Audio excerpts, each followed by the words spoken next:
This is not what I was expecting. I mindlessly let the door open to its full extent, taking in the sight of the solitary figure taking center stage in this otherwise abandoned room. The situation steals my voice, leaving me to stand at the doorway staring at this beautiful girl. Evidently, having taken her time to assess the situation, the girl gently puts down her teacup and opens her eyes, but doesn't look at me. Hello there. May I help you? Staring directly in front of herself, the movements of her lips seem to break the silence rather than the words. However, it's the soft, measured voice that reminds me she's being separate from the room itself. She's like an angel. Not only is she likely the tallest girl I've ever laid eyes on, but even among the foreigners I've met, she's strikingly distinct. Hi. Sorry for intruding. I was just kind of lost. Lost in your eyes, baby. She takes a moment to formulate a response before speaking. Every action she takes feels as if it's carefully choreographed beforehand. Care to take a seat? Unexpected, considering that I'm intruding upon her. Thanks. I slowly step towards another seat opposite her, the girl resting the teacup and saucer on the wooden table in between. The way she doesn't track my movements with her head is telling, that slight cloudiness in her eyes means she must be at least partially blind, like Kenji. Come to think of it, her voice doesn't have any detectable accent either. I guess she must be half Japanese. As I take my seat, her composure takes me slightly off guard. Her air of relaxed confidence makes the silence entirely comfortable. The calming atmosphere is so very different from the student council office. I take it you're a new student to Yamaku. Yeah, I just transferred yesterday. I get the distinct feeling my speech patterns don't match the formality of hers, accentuated by her restrained bow of greeting, one which I hasten to match before realizing the futility of the action. Took me a second, sorry, I'm getting tired. I'm Lily Satao. Pleased to meet you. Hisao Nakai. She gives a nod before gesturing roughly in the direction of her teacup. Would you care for a drink? Sure. As much as it pains me, I can't keep step with her formality in the proceedings. She gives a kind nod, taking the request in stride. Without another word, she steps off the chair and prepares a second cup of tea from a collection of supplies laid out along a shelf. A brush here, a brush there, her left hand often lightly touching the side of whichever container she's pouring into. It seems to be a process she's followed dozens of times before. As I lean sideways to see around her back, she seems to use her long, dainty finger to measure the right amount of water in the cup. It's one thing to see the different disabilities the students in my class have, but it's quite another to see how everyone seems to adapt. Shizune and Misha have no problems working together to communicate to me, and Lily herself seems to have workarounds for problems I'd never thought of. While I feel slightly guilty about her doing the work, she seems pleased to be following the correct process of the offerer preparing the drink. There we go. So, her soft voice brings me out of my silent observance. See, I'm getting tired. Which room were you looking for? It's not often this classroom is visited after school. The school library. Shizune and some classmates told me it was on this floor. She finishes pouring water into the teacup as she nods. A small metallic tapping coming from the teacup indicating it being stirred. I'm aware of Miss Hakamichi, as are most students. To be with them means you're in class 3-3, no? That's right. It's the science room with Matao. She gives a small giggle before setting down the teaspoon and slowly walking towards the table, teacup and saucer in hand. He's quite a character. I imagine you'll come to like him. Most do. Oh hey, Hasao. Holy crap. As she sets down the tea, I gently take it and have a sip. I'm really more of a coffee person, but this seems like a rather bad moment to bring it up. Yeah, you don't say. Nonetheless, the smell's quite nice. I hardly think it'd be hard to choke down. Thanks, Satao. It tastes really nice. She smiles and quickly waves her hand in front of her face. Lily, please. There's no need to be too formal. She says this in spite of her exceedingly well-bred speech. Oh well. I guess I should try to ask her about herself, as it really does seem as if she's catering to me. So which class are you from? I imagine it's one of the third-year classes. Correct.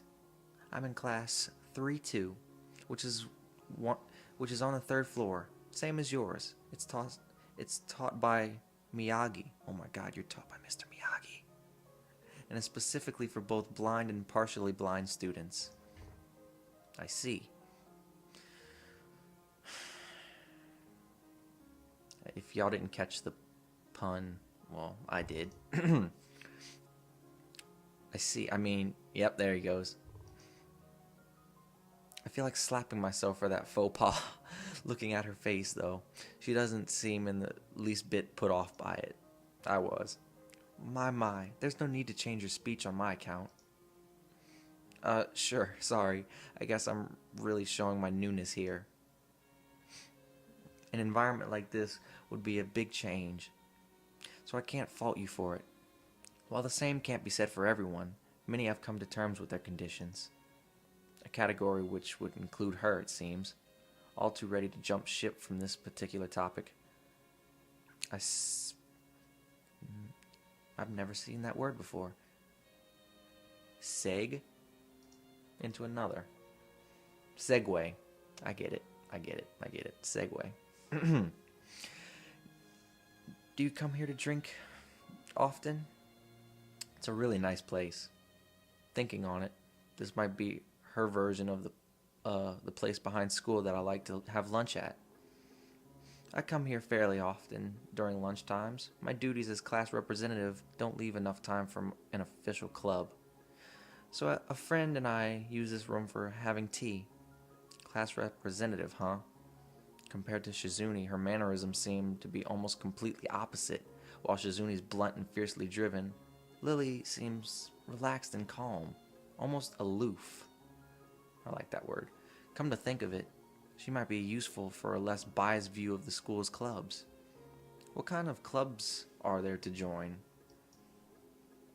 The more popular ones are the track and field club, which uses the field near the school during lunch times, the baseball club, and the book club in a room near the library. There are also numerous small ones too, though, such as the art and music clubs.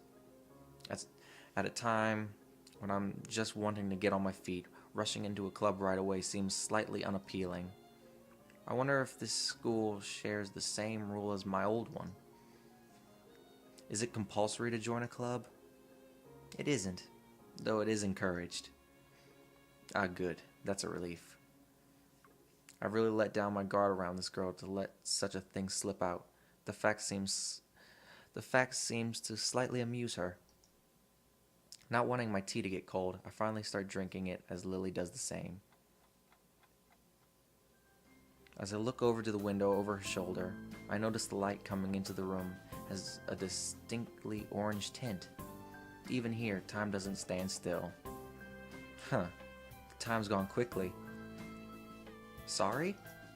Right, she's blind. Of course she can't see the sun setting. It just looks like the sun's starting to set. It seems to come as a surprise to her. I guess she must have lost track of the time. She can't really keep track of... Sorry, Hasao. I didn't mean to keep you from the library for so long. I quickly moved to allay her concern. Oh no, it's okay. The library's still open, isn't it? She pauses and takes a moment to think on it. It's Probably something I should have asked Shizuni when I had the chance, but Lily seems likely to know in any case. True, it's open until 6:30 during weekdays. A quick glance at my watch confirms I have well enough time to get there. I might get going in that case. It's been nice talking with you, Lily. She smiles and gives a deep nod, her hands still neatly folded on the table in front of her. It was my pleasure. Oh, come to think of it, shall I show you where the library is? I couldn't possibly ask for more help. I should be able to find it all right. Well, unless my navigational skills fail me, which they seem to have a habit of doing. It's all right. I was going to be talking to the librarian there in any case. I could introduce you. This gets better and better. It's pretty hard to deny her offer. If you're sure, then that'd be great. Thanks. As she stands up to follow me, she takes hold of a straight, retractable cane that had been slipped in the handle of her bag on the floor. Compared to the cane the boy in my class had, Lily's looks much thinner and longer. His must be for support, whereas Lily's is for navigation. Together, we leave the peaceful room and enter the empty hallway on the way to the library. Side by side, my pace carefully slowed to match hers, we walk slowly through the hallway. It doesn't take long for us to arrive at the door to the warm-looking room, apparently situated in the center of the floor rather than either wing. Ladies first. Ooh, very smooth, Hassan, very smooth. She gives an appreciative smile at the gesture, taking the lead as we file in.